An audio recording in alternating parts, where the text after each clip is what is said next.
Welcome to your quick start guide for Music Appreciation MUS 1800 for the spring 2026 semester. So, you're taking this class and you want to do well, right? Of course you do. Well, you're in the right place. This short explainer is going to walk you through exactly what you need to do to get a great start and, yeah, a great grade. And everything we're about to cover comes straight from the source, your professor, Dr. Todd Johnson. So, let's break down exactly what he wants you to know. Okay, let's dive right in. We're starting with the 3 things you need to do, like right away, to get off on the right foot. It's a really simple 3-step process. First thing, head over to Canvas and find that welcome announcement. That's kind of your official kickoff. Second, give the syllabus a quick look. You don't have to memorize it, just get a feel for it. And third, start getting your head in the game for Module 1. Now, that first step, it is absolutely crucial. If, for whatever reason, you didn't get that first announcement or you can't find it, you need to email Dr. Johnson right now at percussion@csusb.edu. Seriously, don't wait on this. And speaking of Module 1, you're going to want to mark your calendar. The first bits of info for this unit will pop up in Canvas by the afternoon of Friday, January 17th. Think of that as your official starting line.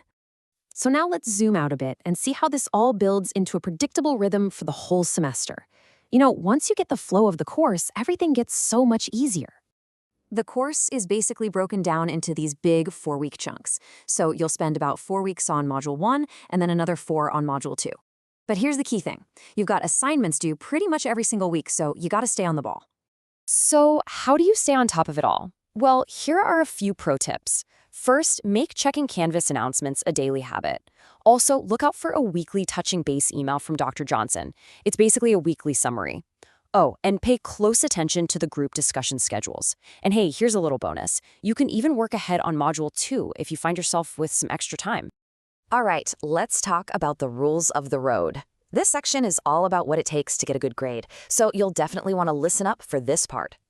So, if you had to guess, what do you think is the one policy that makes the biggest difference in your final grade? And there it is. The policy on late work is super firm. You should basically assume the answer is no if you ask to turn something in late.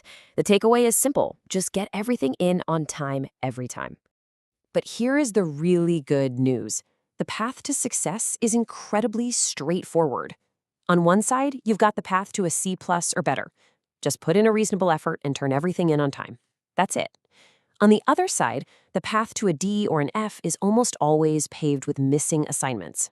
It's really that simple. So, what's a reasonable effort look like time-wise? Dr. Johnson strongly suggests you block out 5 to 6 hours of focused work every single week. And try to spread it out over a few sessions. Don't just cram it all in at once. And here's a super specific detail you cannot forget. All your assignments are due at 5 p.m. either on a Tuesday or a Friday, not midnight, 5 p.m. Don't be the person who gets caught out waiting until the end of the day. And hey, if you need to reach out, here's how to make sure you get a quick response.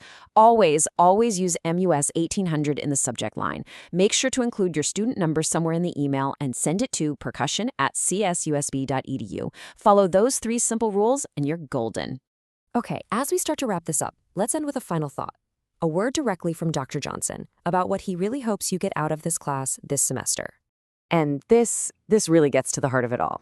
Beyond the assignments and the deadlines, the goal here is to help you understand the music you already love on a deeper level and also to discover some new, really intriguing music you've maybe never heard before. So the real question isn't just, how do I pass? It's, what new sounds am I going to discover?